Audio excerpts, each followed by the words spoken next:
Great. Good afternoon, everybody. Welcome to this session.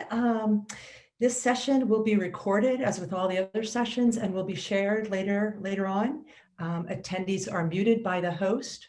And please place questions in the chat box at any time during the presentation.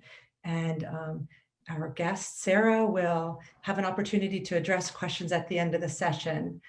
If you're inclined, please update your name with your pronoun and organization by hovering over your image in the screen and select rename, and then you can add your pronouns if you choose to. If you're having any technical issues during the session, please message the host in the chat box. And without further ado, let me introduce Sarah Malpass with Skeo Solutions, and look forward to a nice discussion around advancing climate resilience and community engagement. Welcome, Sarah. Thanks so much, Liz. Welcome, everyone. Let's go to the next slide. Next slide. There we go. Okay, perfect. So our session today is called Advancing Climate Resilience and Community Engagement, the Ward 7 Equity Advisory Group in Washington, D.C. And I'm excited to be with you all today to get a chance to talk about what it looks like to operationalize equity in climate resilience conversations and watershed restoration conversations. As we get into the session today, I'm curious to know a little bit more about who's in the room with us. So we have a couple of icebreaker polls, and Rachel is going to launch those for us. Rachel, if you want to put the first poll up. The first question is, are you aware of any climate equity or watershed restoration and resilience projects that missed the mark or didn't achieve their full potential because the community wasn't meaningfully involved? So thinking about those projects you've worked on or projects you may be aware of in your community, and you can respond yes, no, or not sure. All right, about half the folks in the session have voted, so we'll just give it a minute more, see if we can get everybody responding here. Any projects you're aware of that missed the mark because the community wasn't meaningfully involved in some way?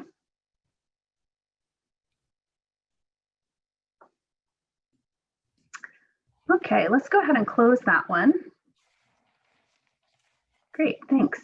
So it looks like of the folks who responded, about 75% of folks are aware of a project that didn't reach its full potential because the community wasn't involved as fully as they could have been. And other folks are not sure. So we're going to get into that and kind of take a look at what that can look like and what it can be like to help projects really take off when the community takes ownership and has involvement in leading the direction of the project. Let's go to poll number 2. Great, thanks. So, all right, our second question is, have you ever had challenges engaging with a community that is different from your own in some way on a project? So yes, no, or again, not sure. Okay, great. I see a lot of responses coming in. We're about half the folks have responded. I'll just give it a moment more. Okay, I think we can go ahead and close that one.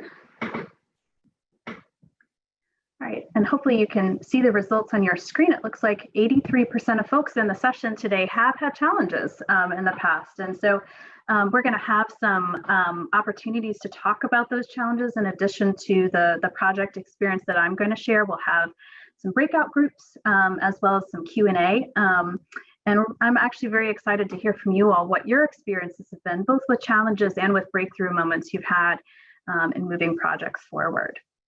Okay, let's go to the final poll. All right, so this one's a little bit more complicated, so just take your time to read through it before responding. You should be able to check all that apply. And the question is, if you have had challenges, if you're one of those 80+% of people who responded yes on the last poll, what barriers have you observed? And you can select as many as you have noticed. So limited community participation in planning efforts. Sometimes there's kind of a check the box approach where local government is required to do certain things, and because of limited resources, they're very focused on those limited ways of doing community engagement. Real or perceived cultural differences between the community members and the project team. Community distrust, or meetings that might be characterized by anger and misunderstanding. lack of community understanding of the technical issues. And then there's an opportunity to respond in the Zoom chat with any other barriers you've seen. For example, one that comes to mind for me is sometimes there are language barriers where the project team's first language may be English and a community's first language may be Spanish or another language. And so there are actual language barriers that we need resources to help address in a project. I see a question from Julie in the chat. How do we access the polls? And Rachel, I wonder if you could just unmute for a second and share with folks how they can see the polls. The poll should appear in your, on your screen if you go to view options. Great, Yeah, thanks.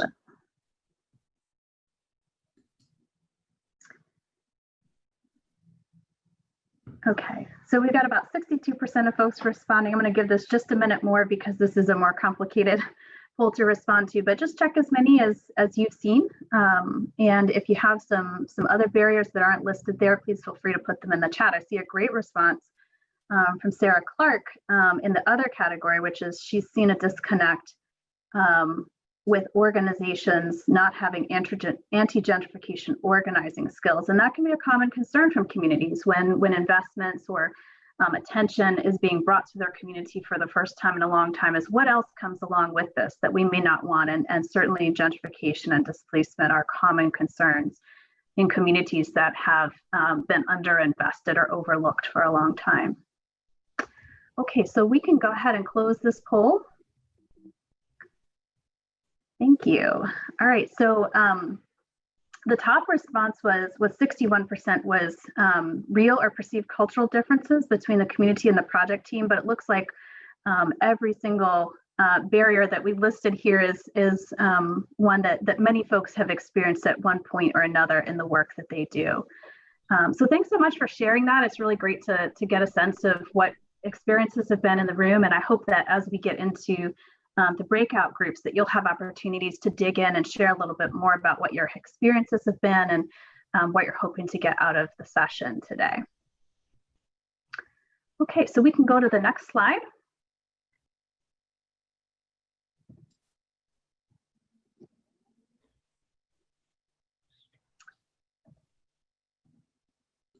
Perfect. So the Ward 7 Equity Advisory Group, which was formed in 2017 by the District of Columbia's Department of Energy and the Environment, is an advisory group that developed recommendations for implementing government plans for climate readiness at the neighborhood scale. It was intended to be a model project by the DOEE, the Department of Energy and the Environment, and their goal was to pilot an equitable community engagement process that centers the voices of diverse community members and seek to create new understanding of how government can rebuild trust with communities of color by actively dismantling policies and procedures that are rooted in institutional racism. So the DOEE came in with an understanding that disparities existed across various Washington D.C. communities, and that there were institutionally racist policies over the years that had contributed to those disparities. And so they were looking at how can we get the community involved to make sure that what we do, the investments we make around climate readiness are moving us towards equity instead of away from it. So in 2017 and 2018, the DOEE implemented a neighborhood scale resilience planning process. And one of the areas that was found to have the greatest socioeconomic risks in the city were neighborhoods along the Watts Branch tributary, which you see pictured in the map on the screen, which is on the eastern shore of the Anacostia River in Ward 7. The Georgetown Climate Center and the firm that I work for, Skeo, worked with the DOEE to help convene an equity advisory group of residents and community leaders who could help the district develop plans for implementing several recent plans, including their Climate Ready DC plan and the Clean Energy DC plan, based on community priorities and needs. And in the picture in the upper right, you can see the ACE Silver Jackets group doing a flood risk analysis process. And this was something that preceded the development of the EAG, but informed the process. All right, let's go to the next slide.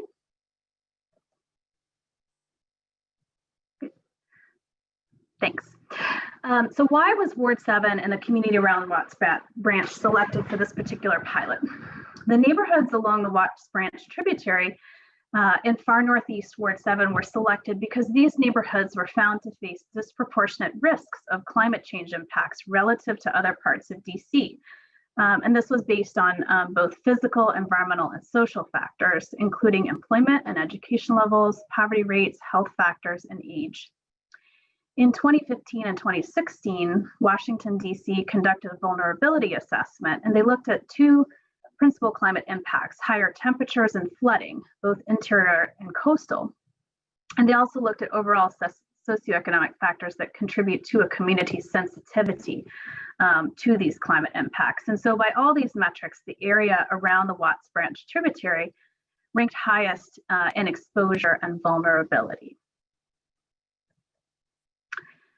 The Equity Advisory Group was supported by the District Department of Energy and Environment and several other organizations. Those other organizations include the Georgetown Climate Center, which is a center at Georgetown that works with state and local governments to provide the legal and policy assistance they need to implement adaptation plans on the ground. And because DC is home to Georgetown, the GCC has partnered with the city over the years to help identify strategies for reducing risks from flooding, urban heat islands, and GCC was involved with drafting the Climate Ready DC plan, which I mentioned as one of the impetuses for the formation of the EAG. The Georgetown Climate Center also brought in Skeo as an environmental consultant and a neutral facilitator. So my colleague Vernice Miller-Travis, who's now at Metropolitan Group, was brought in to do the facilitation and formation of the group, and I supported her behind the scenes with the project. We also served as an equity advisor, or there was another group, the Raven Group, who served as an equity advisor to assess the process and provide real-time feedback to help improve the equity process, because we were seeking to pilot something that the city could model in future outreach and engagement efforts. So those are the four outside groups that came together to support the formation of the Equity Advisory Group. We can go to the next slide. So here's an image of the Equity Advisory Group meeting. They met monthly over the course of 9 months and collaborated with various district agencies as they looked at the climate readiness plans and the clean energy plans and what would be appropriate for implementation in the far northeast Ward 7. The main partner was DOEE, but we did have other district agencies, federal agencies, and resource partners at the table with the EAG, like the University of the District of Columbia and the Urban Sustainability Directors Network. So there was a big emphasis on building relationships between these community leaders and other government agencies and resource partners who could assist them in their work. Next slide. So the EAG included a representative cross-section of Ward 7 residents. Our youngest member of the EAG was a senior at a local high school. We had a member whose family had lived in Ward 7 over 5 generations, and our oldest member, Dennis Chestnut, was born and raised in Ward 7 and is a community icon. So in terms of the formation process, we did a lot of interviews in the community to help us arrive at what kind of cross-section of folks could represent the community on this Equity Advisory Group. In December 2017, DOEE, in partnership with GCC and Skeo, engaged residents in the far northeast Ward 7 and asked them what would it look like to form an equity advisory group? Who should be on it? What is the right mix of people? And they told us that we should consider factors like age, factors like race, longevity in the community, and also engagement. So recognizing that there are There was a rich and deep bench of existing leaders in the community, but also wanting to honor those emerging leaders in the community as well. And so we really thought deeply about the mix of folks. And when we invited folks to serve on the equity advisory group, we did tell them, what the responsibilities would be, what the expectations would be in terms of their time, and really work to make sure that they understood what would be asked of them, and also what the opportunity involved in terms of influencing city policy going forward. Next slide.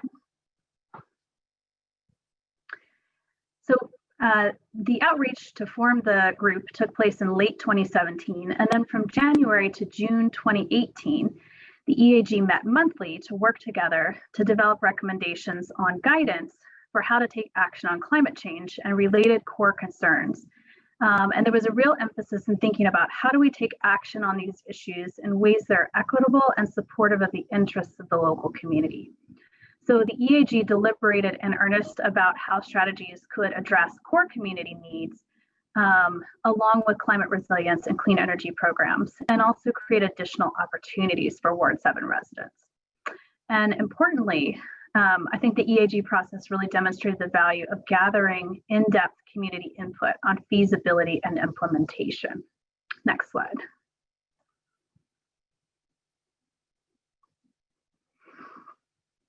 Okay, so what were the things that supported the EAG in functioning as an actual equitable collaborative group? First, we provided equity supports, and we built these into the budget of the project. EAG members were provided or paid a living wage stipend via grant funds to indicate the value of their time and input. And this included both time for their meeting attendance, as well as the time that they spent preparing for meetings, doing research and homework assignments, reaching out to their fellow community members. We also provided other community supports to try to lower the barriers to participation. So for example, we had a child care provider on site, someone who was licensed and insured.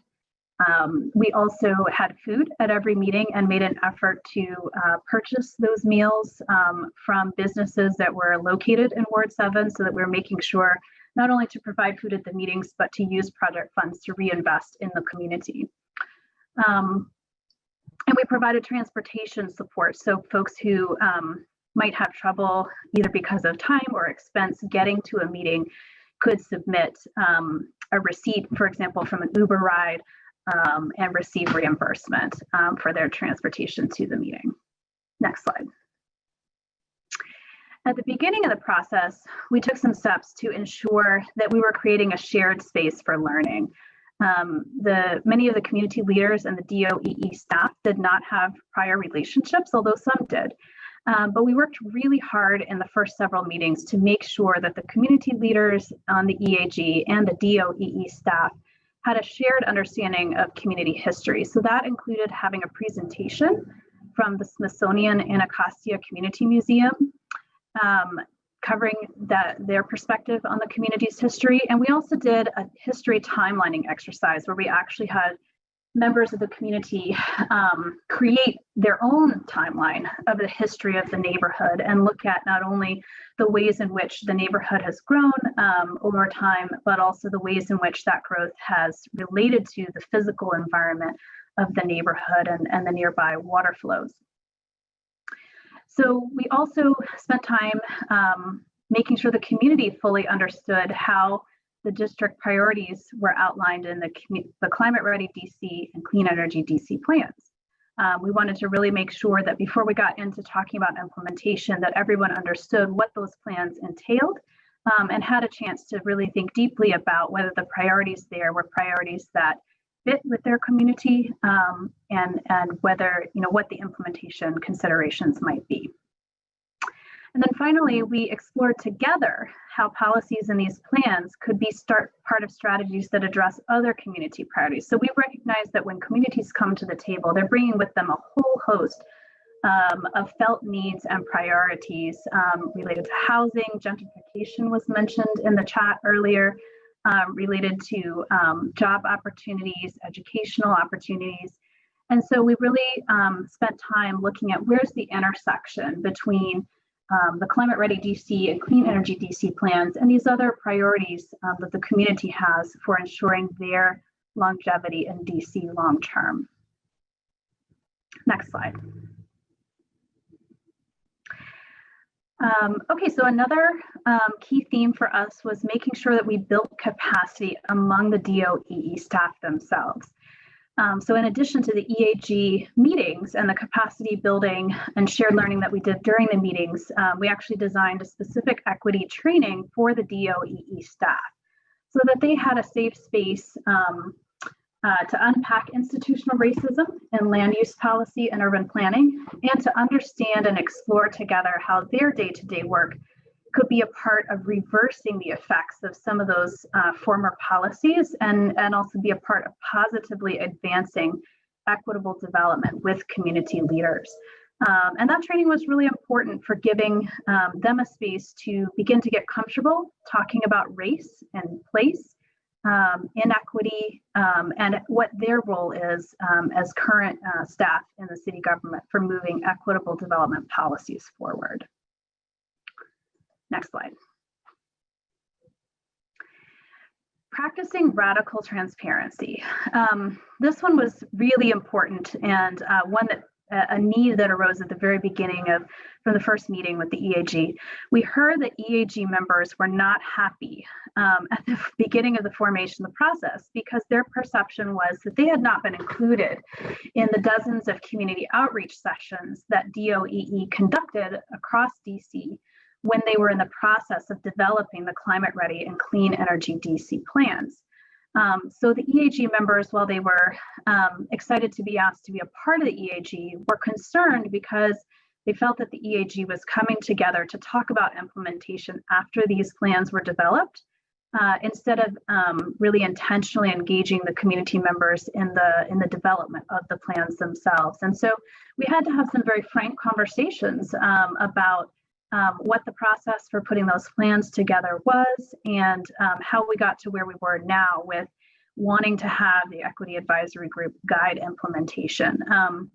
And so ensuring that the DOEE and other resource partners were sharing transparently about what their agencies could and could not do to partner with the community going forward was also a really key part of that discussion. A lot of times communities come in with a whole host of needs and goals that they would like to meet, and agencies can have very specific missions and very specific constraints on ways that they can use resources. And so it's really important to just get all of that on the table from the front and make sure that everyone has shared expectations about areas where there are opportunities for partnership, and in areas where maybe, for example, the DOEE might not have the resources or the ability to help the community meet their goal, to share from them a commitment that they would try to identify who would be the right resource partner to help meet that need and get that resource partner to the table, even if it wasn't something that they, as the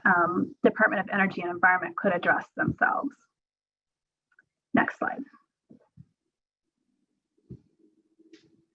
Okay, actively responding to feedback. So one of the goals that we had with the process was to use neutral facilitation from an outside facilitator at Skeo to start the process, but to work really hard to transition control and leadership of the process to the EAG members themselves. So as we began to plan agendas following the first meeting, EAG members were invited to be a part of those planning sessions.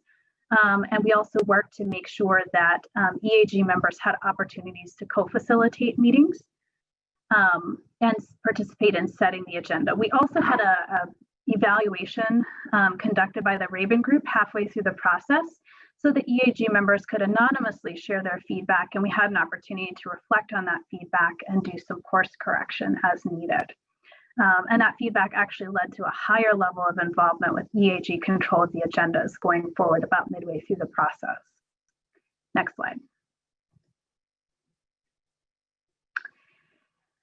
As part of the process, and I've mentioned this before, we connected the EAG with resource partners such as various district agencies and NGOs that could help support their vision for the future of Far Northeast Ward 7.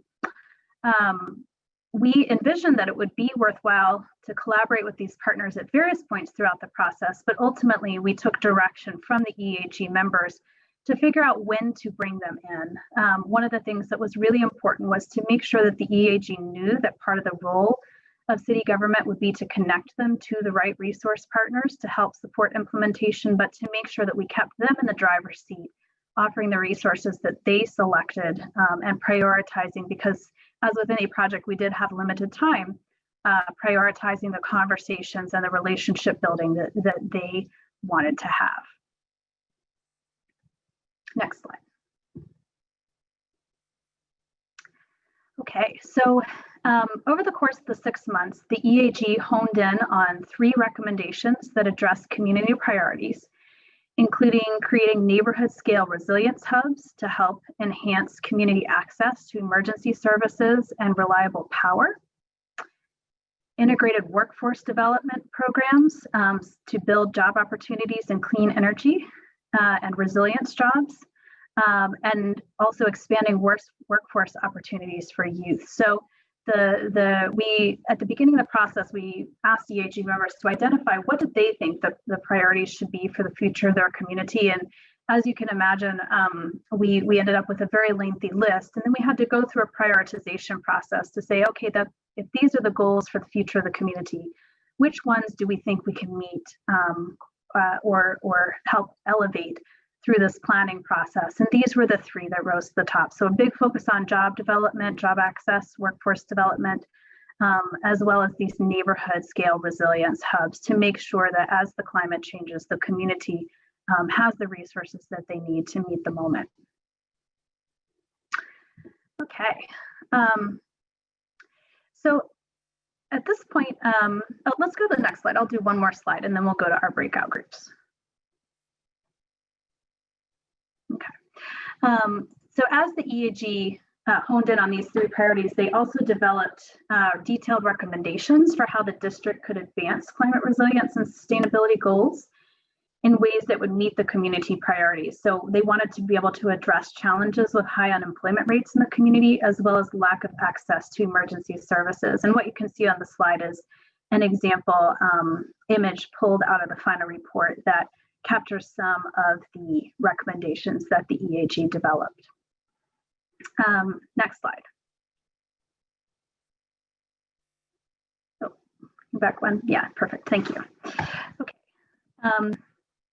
So as part of the process, as the EAG developed their recommendations, they also hosted a public meeting. So one of their jobs was to reflect back to the community and actually engage with the community to kind of ground truth recommendations that they had come up with. And they led a public meeting in Ward 7 that was attended by the Ward 7 council member and former Mayor Vincent Gray.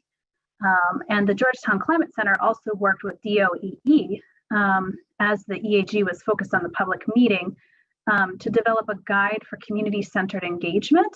So taking the lessons learned from the process and capturing them in a document that would help DOEE and other district agencies apply and replicate the EAG planning process in other planning processes.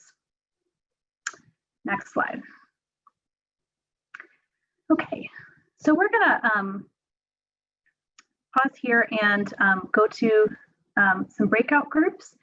We're going to put questions for the breakout groups to consider in the chat. So when you go to your breakout groups, if you can, before you go, pop the chat out so that you can see the questions, and we will give you all about 10 minutes in the group to work through the questions. Then we'll have a round robin report back when we get back. So the questions, and I'm going to pop them in the chat now as I'm talking, are have you ever tried to form a public leadership group like the EAG? What worked well, or what challenges did you experience? And what stood out to you about the formation of the EAG, this project, that could provide a model for forming healthy and functioning public leadership groups? Okay, so I think Rachel's going to put us in breakout groups for about 10 minutes, and then we'll come back and debrief. Okay, great. Well, welcome back, everybody. I know that breakout groups can feel a little artificial when you get yanked back into the main meeting room in Zoom. So thanks for bearing with us in this remote technology world, but I hope that it was exciting and valuable to get a chance to connect even briefly with other folks who are here in the session today and to talk about what your own experiences have been. I did hear from Liz that one of the EAG members is here with us in the session today, Dennis Chestnut. So hi, Dennis. Glad to have you. And just as a heads up, I might ask you to come off mute a little later in the presentation and give just a few brief reflections of your own as we wrap up the slides. So if you feel comfortable doing that, I would definitely want to share and invite you to share your own thoughts. So we're going to take just about 7 or 8 minutes here to do some reflecting back. I'd love to hear what you all talked about in your breakout rooms. And so would just invite folks to both use the chat, or if you feel comfortable coming off mute, to share a few insights or themes from your breakout room discussions. So I guess first, just a question for everybody. If folks who have ever tried forming a public leadership group of some kind, a community leadership group, could put a star in the chat, that would be great. Have you ever tried to form a public leadership group? Put a star in the chat if so.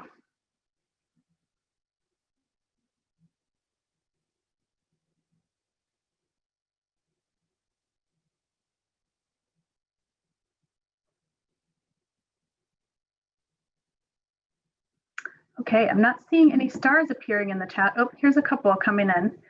All right, I'll give it just a second more.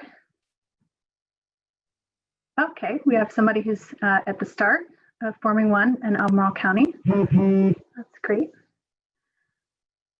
Okay, so a couple of folks have, but not very many. For those of you who have, I'm curious to hear a little bit about what went well or what challenges you might have experienced. So feel free to put that in the chat, or if you have some observations about what has gone well or challenges experienced in community engagement in the past, you can also come off mute.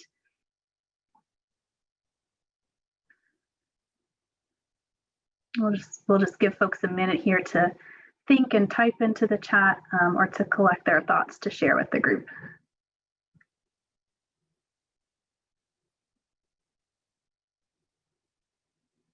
So what worked well in equitable community engagement you've tried to do, or what challenges have you experienced?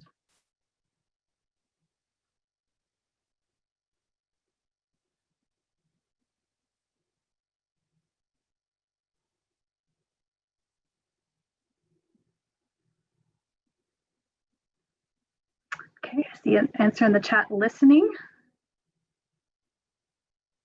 Okay. And from Dennis, valuing community members' time, having the stipends to compensate folks, childcare and dinner. Any other things that stood out to folks in the session?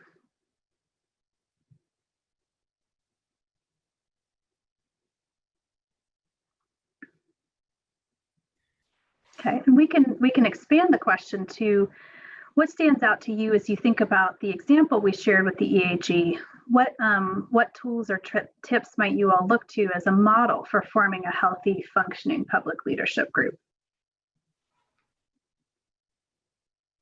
I see a response from Eliza at Audubon.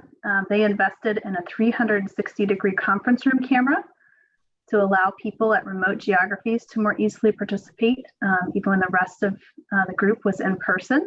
That's a great tip. So looking for ways to allow participation both remotely and in person, and making sure that there's equitable engagement, regardless of whether someone's in the room or not.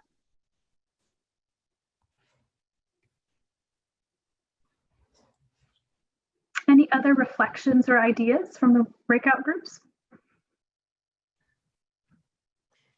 I'd like to share one that I heard in one of the breakout groups I attended, and the person that I made the points, feel free to add in or clarify the point that it can be challenging to do this work if you're grant funded and the funding is very over a limited time frame. So a year-long funding cycle really can limit the extent to which authentic community engagement process can occur. Thanks, Liz. That's such a great point, and I'm sure many of us have run into those challenges with limitations on how funding can be spent and the timeframes and reporting requirements associated with various kinds of grant funding. I see another comment in the chat, making sure that all staff who are initiating the effort have a shared understanding of equity, right? Especially around centering equity versus kind of the checkbox approach to equity. Yeah, thanks. I think the training that we did for the DOEE staff in this instance was intended, and I think it did help give them a shared language and raise comfort levels with talking about equity, and also deepen their understanding of moving away from that checkbox kind of surface level conversation that we can sometimes have where we all affirm we want equity, to actually moving into what are the measures of equity? How do we make sure that we are evaluating our policy and program decisions and getting that feedback loop with outcomes so that we can understand whether our programs and policies are actually moving the community in the direction of equity or not. Okay, well, thank you guys so much for participating in the breakout groups, and we're gonna move back into the presentation now, but we'll have another chance for Q&A in about 10 minutes or so. We'll have 15 minutes of open discussion at the end, so please be storing up your questions, your insights, your comments, and be ready to share them in the chat box, and you're welcome to drop them in the chat as we go along as well. Liz will be watching the chat and helping me facilitate so that we don't miss any questions that were shared. So let's go. Great. It looks like we're on the next slide. So I mentioned just before we went to the breakout groups that the Georgetown Climate Center and DOEE had worked to distill lessons from the EAG process and develop a community engagement guide that would help other district agencies to learn from the process and apply similar approaches in other district planning initiatives and programs. So there's a picture of that community engagement guide on the right of your screen, and then you can see the 8 steps that guide identifies on the left. So scoping the project, identifying funding, and that would include the funding that you might have for equity supports, building your project team, forming the community committee, creating a meeting structure, collaboratively developing recommendations, sharing the recommendations back with the community as a whole, and remaining accountable then to implementation of the recommendations. And I think just to really underscore number 7, it can be, it's one of the advantages of an equity advisory group is that you get a smaller group of folks engaging in a deep conversation over a period of time. But one of the pitfalls then can be to think that you don't have to actually go back out to the community at large. And that's actually a really essential part of the process to make sure that those leaders have the chance to present what they have developed to the community, and that all community residents have the opportunity to engage with, refine, constructively critique, and help engage in that productive brainstorming and refinement process before recommendations are finalized. Let's go to the next slide. So following the close of the formal EAG process in the year or so afterwards, DOEE made a commitment to maintain accountability by providing quarterly update calls to the EAG. And there was also an effort to identify a second round of convening to support implementation of the recommendations related to resilience hubs. So making sure that there was a venue for saying, okay, we want to develop these resilience hubs. Now, what's going to be the process for getting that together? So this is a picture from the first community information session where over 25 people expressed interest in participating in the next round of engagement, including many of the original EAG members. Next slide. So outcomes. I think there are 4 key outcomes that we want to highlight here, and then Dennis, in a slide or two, I'm going to ask you to jump in and share any thoughts that you may have as well. So the formation of an EAG group that was composed of a racially, socioeconomically, and generationally representative group of community leaders was the first and primary foundational outcome for this process. And that resulted in community-driven recommendations for climate equity that could help align the district resources for implementation of the climate resilience and clean energy plans with community priorities for where the district should be making investments.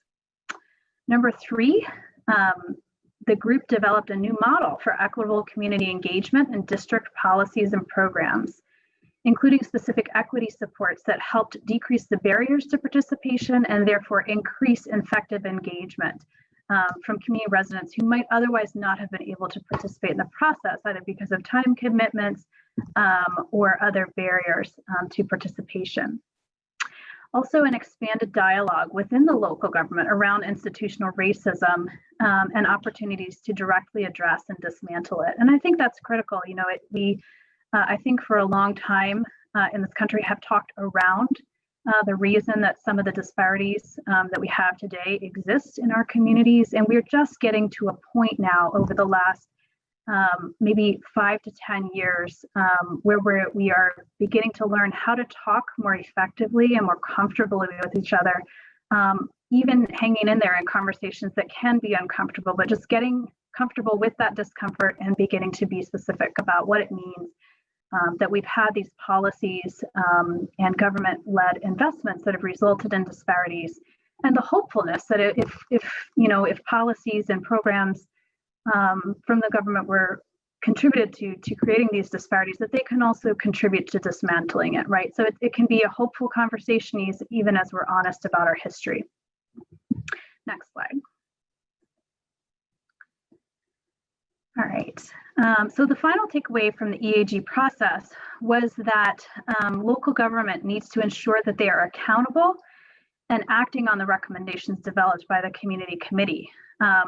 As we found in the EAG process, communities often want more holistic solutions than government agencies may come in initially thinking about. And those solutions that the community requests are often not plug and play for government, meaning that agency and programmatic silos regarding implementation can require a lot of cross-agency or cross-departmental coordination, and it can require programming changes. Sometimes those changes are even outside of the government agency's authority and may require new legislation. So it really does require beginning to think holistically with communities and acknowledging, frankly, where there are barriers or constraints from a government agency perspective, but also stepping back and saying, why is that barrier or constraint there? And is there a way that we can work to change that barrier or constraint so that it doesn't remain a barrier or constraint on the process long term?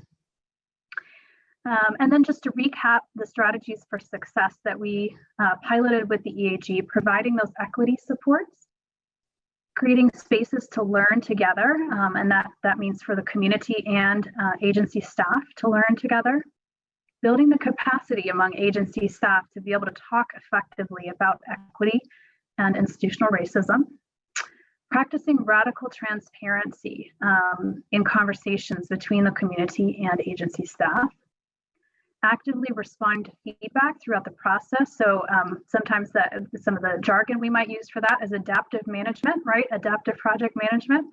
And then connecting the community to resource partners and really emphasizing relationship development while keeping the community in the driver's seat, recognizing that sometimes it's possible for resource partners to kind of come in and overwhelm a process and think they know the direction the community wants to go, but it's really important to be clear with each resource partner and be building their capacity to listen to the community and to take direction and work in partnership with the community over the long term. Next slide. Okay, so as we enter the Q&A, I just want to invite Dennis to come off mute and share any reflections on the EAG process from your perspective, Dennis. Sure, and hello everyone. You did a very good job in covering. It was very good to look back over the whole process through the presentation and realize how much we had actually accomplished. One of the things that really, and I put it in the chat that stood out was, well, we learned the the formation and foundation of how this process was going to work. Even though we had not been involved in some of the planning that took place that created the EAG process moving forward, we really came together as a community and was able to expand our relationships with other community members, with community partners located within the community, and we really saw a real value of the community's time. So those were a few of the things that really stood out to me. Great, thank you so much. And if there are any other EHG members present, feel free to say hi in the chat, and we'll invite you to come off mute and share some reflections as well. Thank you so much, Dennis. We're going to transition into a Q&A. So I'm going to invite folks to drop questions or insights and observations into the chat. You're also welcome to come off mute. I know it can be a little tricky because we can sometimes step on each other's toes or talk over each other in coming off mute. So we'll try it and see if it works. And if not, we can certainly go back to the chat. But I very much like engaging with folks. So if you'd like to come off chat and share a question or comment, that way you're welcome to as well. And I'm seeing a couple things. I'm seeing a comment from Brianna in the chat. Hi, Brianna. She says, our group discussed the following as being strong components to fostering inclusion and forming a similar group. And here are the things they talked about: consistent feedback loops and shifting as needed. Not having the cake baked, I like that. Going in with some things not yet figured out to allow for co-creation. Those are really great.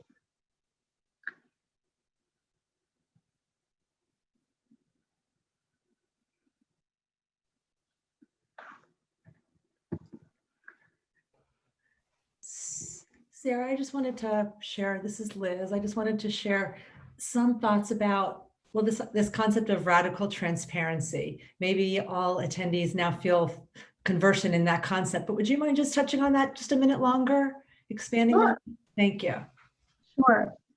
So in the EAG process, we thought about it in two ways. The first was recognizing and acknowledging the community's concern that they had not been engaged equitably in the formation of the two major plans that had led to the EAG process, right? So the Climate Ready DC plan and the Clean Energy DC plan, there was a sense of, why are you coming to us now to help with implementation when the priorities are already set? So kind of getting back to what Brianna was saying about not having the cake already baked going in. So there was a concern that, what is this process really going to make a difference if the priorities have already been set? And we had to have some frank conversations about that and about what the goals would be and what would be different with this process to ensure that their time would be well spent and that their efforts and insights and wisdom would actually influence outcomes, right? Which I think is what we all want to know when we're getting ready to invest our time into something, whether it's paid work or community work. We want to know that it's time well spent. So that was one piece, was acknowledging where the city had missed the boat in the past and saying, so here we are, and here's how we're going to try to not miss the boat this time. The second piece, and this was more forward-looking throughout the process, was to be clear about what the DOEE could partner with the community on and what they could not. This goes back to the consideration about the community concerns being very holistic, right? When community residents step into a room, they're thinking about their community as a whole, whereas when agency staff step in, we're often thinking from the perspective, well, my program does this, this, and this, and I have resources related to energy and the environment, right? And so helping the DOEE staff get comfortable with acknowledging what they had the ability to do and what they didn't, and also recognizing, if community members are raising a concern or a priority around economic development, maybe we need to have folks from economic development in the room. So let's have a discussion about if this is outside the scope of what the DOEE itself can accomplish on its own, who are the other partners, whether it's agencies or NGOs, that we could bring in to be a part of the dialogue and to help make sure that we are addressing the holistic concerns of the community. Thank you. That was very helpful. Again, we want to invite people to take themselves off mute and ask questions or pop questions into the chat box. I see there was something in the chat where Whitney Pipkin asked the current status of the DOE of the Ward 7 EAG, and Dennis responded that the EAG is now in its third year. I apologize if this has already been said. I didn't hear it though. And that the Resilience Hub Community Committee is now in existence. It's been in existence for 3 years now. Is that right? Did I get that right, Dennis and Sarah? Yes, it's in its third year from grant funding that is not. We applied for grants as outside of the DOEE because they couldn't receive the grant funding. So we worked through community, not NGO community partners who facilitated the receiving the funding to keep the process going. And we're now in the process of actually looking for a location for the first Resilience Hub. It's very exciting. Okay, I'm not one for few words, so I am going to ask another question if nobody else wants to chime in, but certainly I'm going to give. I see one in the chat, I think. Okay. From Ola Imani, and hi, Ola Imani. I think we were on a call together earlier last week. Thank you. Yeah. Can you describe what you mean by holistic concerns? So yeah, I can talk about that a little bit more, and feel free to come off mute if you want, and we can dialogue about it.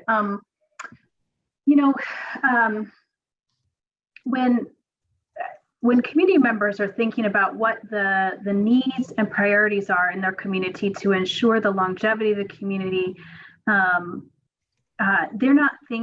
oftentimes they're not thinking programmatically, right? So outside entities who have a mission and a focus tend to look at communities through the lens of that mission and focus, whether it's watershed restoration or addressing climate change,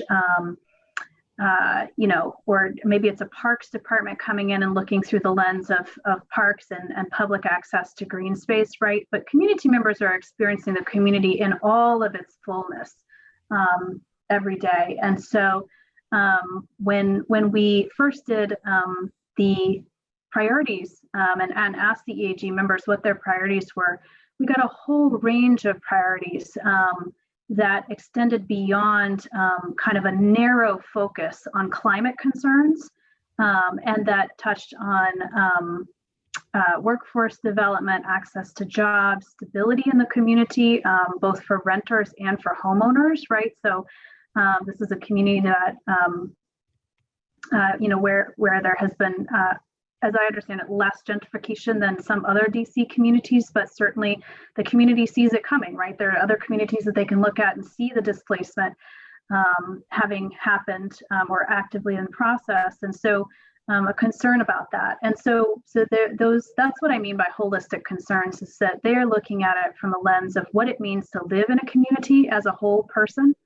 And all of those daily life concerns, whereas a department, an agency, or an environmental group focused on watershed restoration coming in from the outside is kind of coming in with that mission focus.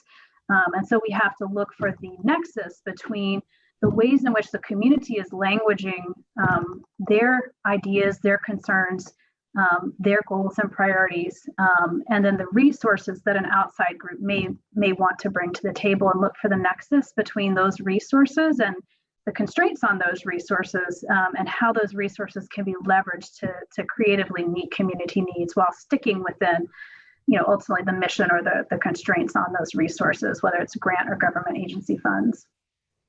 Does that answer your question? Okay, great. Yes, it's great to see you again as well. What other questions do folks have? I can jump in with a question. This is Gabe. Gabe? Hey, so it sounds like hearing from what you said, as well as Dennis, it sounds like private foundation grant funding was pretty important for supporting the EAG work in DC. I think I've also heard that's true in some other localities that have formed equity advisory groups for climate action or climate resilience planning. I know that, climate funding overall is becoming a bigger and bigger area, but it seems like funding for these types of projects would be somewhat niche. I don't know if this could be just me, maybe others are aware of these resources, but I was curious, like, if you have any suggestions or pointers for kind of where to look for grant programs that would be interested in funding these kinds of efforts. Yeah, that's a great question. So, I think a lot of the bigger funders who have climate and environmental and public health program areas are good places to look. But you can also look at community foundations. So, for example, just speaking from my own knowledge in Charlottesville, Virginia, outside of my work life, I'm involved with my own neighborhood association as a resident, and kind of have that resident perspective here in Charlottesville. And we applied for equitable development funding for a project we were leading from the Charlottesville Area Community Foundation. And they were able to work with us as an organization that didn't have a lot of capacity, had never received a grant before. And so that's another good place to look. But I'll be frank, long term, foundations are often kind of the driving force in bringing these new models into being, but ultimately for them to be sustainable over the long term, government needs to begin to build these into departmental budgets.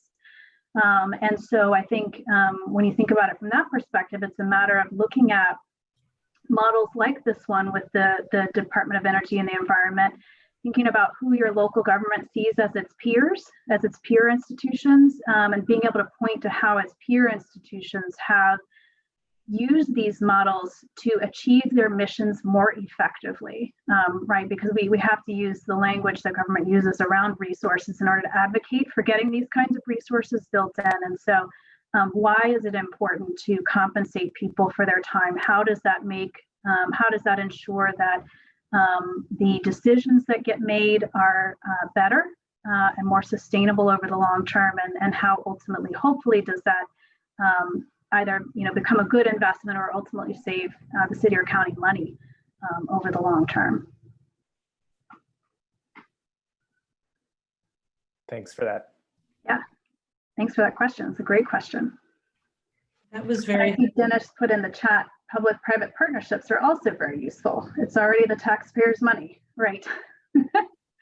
Right. From my experience, one of the limiting factors with sustaining some of these outside the government community groups to kind of sustain their work and to get outside funding to support their work, the actual preparing grant applications and the time to do that can be a limiting factor. Again, this is from my experience, including in the Philadelphia area. So to the extent government agencies can perhaps provide grant writing support to those organizations that are doing all that important work out in the community, I think that might be one way to help those groups, citizen advisory committees, EAGs, like you're describing, prosper. Mm-hmm. That gets at that public-private partnership concept that Dennis just mentioned, or it could potentially take on that form. Absolutely.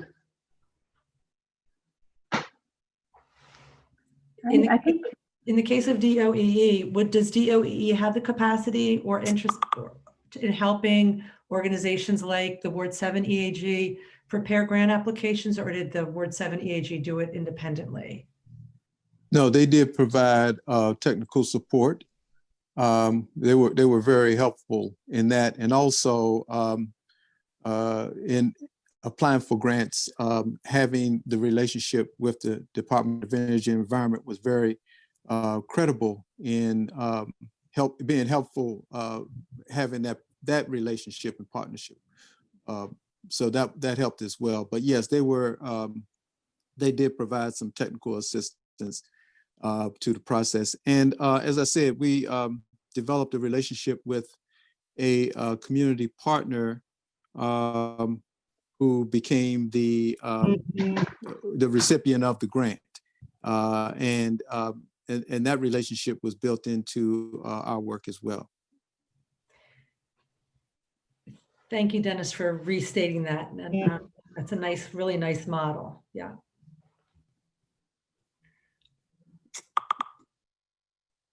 Okay.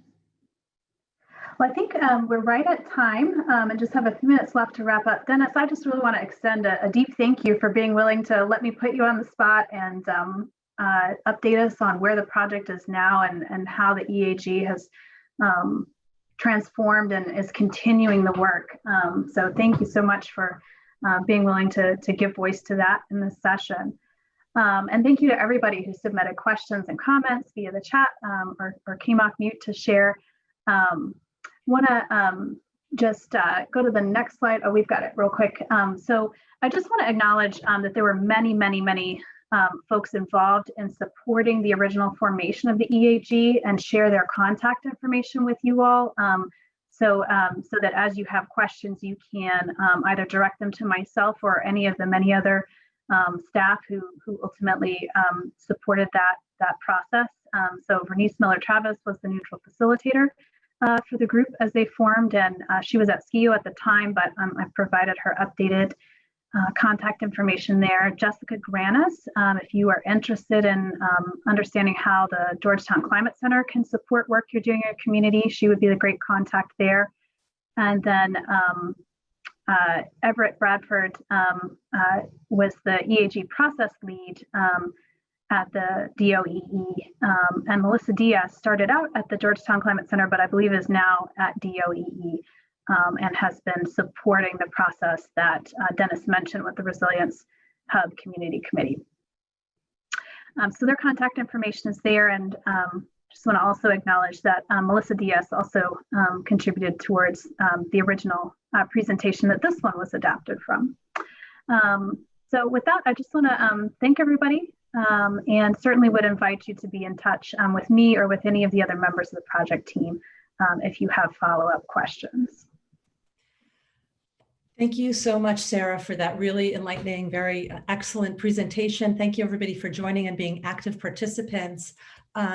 This wraps up this session, and the Alliance for the Chesapeake Bay, of course, would like your feedback to the session. So be sure to go to your Sked page and share your comments about this session. And I'm just looking at my notes here to see what else I need to remind folks of. That's really the main thing. Share your reaction, your feedback on this session. Also join the social media Pound Chess Forum for other input or thoughts you want to share relative to the forum. And I think they're also accepting photographs if folks want to share that as well. With that, I thank everybody for coming, and I think we can close out this session.